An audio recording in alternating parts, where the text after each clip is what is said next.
మహిళా న్యాయవాదులకు రిజర్వేషన్లపై సుప్రీంకోర్టులో పిటిషన్. న్యాయ వ్యవస్థలో మహిళలకు 30% కోటా ఇవ్వాలని పిటిషన్. చీఫ్ జస్టిస్ సూర్యకాంత్ నేతృత్వంలోని ధర్మాసనం విచారిస్తుంది. ప్రభుత్వ లీగల్ ప్యానెల్స్, లా ఆఫీసర్ల పదవుల్లో రిజర్వేషన్లు కల్పించాలని విజ్ఞప్తి చేశారు. పిటిషన్ దాఖలు చేశారు లార్డ్లీ ఫౌండేషన్ ట్రస్ట్ సభ్యులు. కేంద్రం రాష్ట్రాలకు నోటీసులు జారీ చేసింది సుప్రీంకోర్టు.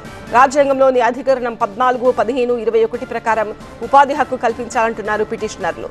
4 వారాల్లోగా సమాధానం చెప్పాలని కేంద్ర రాష్ట్ర ప్రభుత్వాలకు కోర్టు ఆదేశించింది.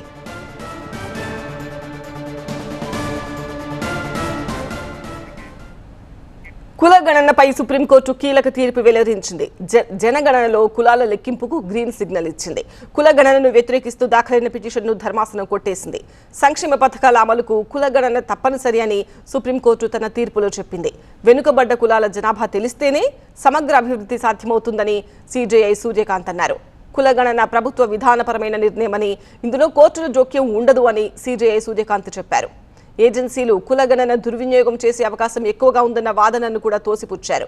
వెనుకబడ్డ తరగతి జనాభా ఎంత ఉందో ప్రభుత్వం తెలుసుకోవాలని అభిప్రాయపడ్డారు.